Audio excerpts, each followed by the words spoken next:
Од малото Крушево до најголемите европски и светски надпревари, денес Ставра Јада е најдобриот македонски надпреварувач во нордиско скијање.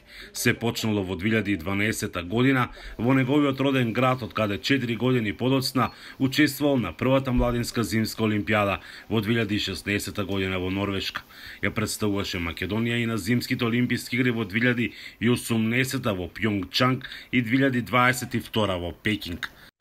Пред 13 години започнав со овој спорт, односно потоа 2 години бев клубски надпреварувач и не одев надвор од Македонија или можеби на Балканот само бев, не се сеќавам точно. Но веќе после тие 2 години, односно 10-11 години сум веќе член на репрезентацијата. Најдобри резултати му се последните во Сент Мориц и Бесанс. Јада во 2021 во Давос, Швајцарија, дебитираше и во надпреварите од светскиот куп.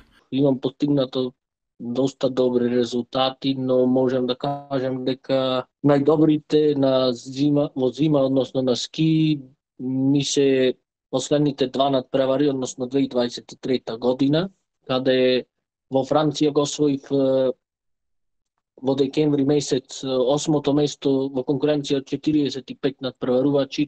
По 2 дена имав трка во Швајцарија, исто така силна трка, каде освоив 32-ро место од 101 надпреварувач, и тоа исто во силна европска конкуренција. За успеси и многу подобри резултати вели дека се потребни повеќе финансии и покрај тоа што вели работите се променети на подобро последните 2 до 3 години. Во летниот период за трчање крос и за возење ролери и возење велосипед можеш да возиш сакаде и секогаш, а во зимата мора да имаш патека и да има снег. Мислам дека тука би влијаело финансиите, затоа што ако има финансии би бил постојано каде има снег.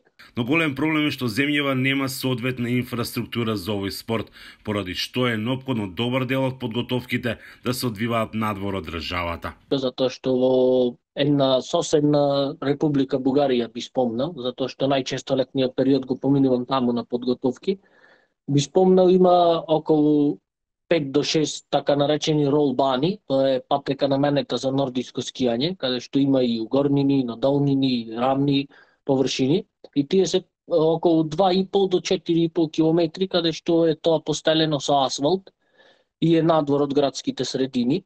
Во Македонија нема ниту еден.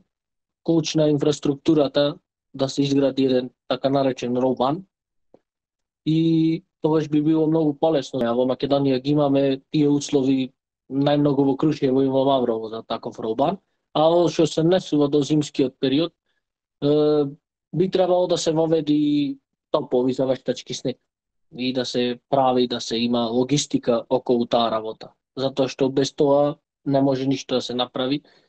Клучен период за Јада е до 15 март, кога траат надпреварите на меѓународната сцена. Го очекуваат и бројни надпревари во рамките на Балкан Куп, каде минатата сезона завршил на 5-то место, како и 60-тиот Мавровски меморијал, каде очекува да постигне рекорд на патеката. А спортот и резултатите од друга страна раскажува Јада со себе носат откажувања од многу работи, излегувања, дружење со најблиските, забави и ноќни клубови и отсутност од дома речиси 300 дена во годината. Но тоа е така затоа што вели го сакам спортот. За Гласот на Америка, Мики Трајковски.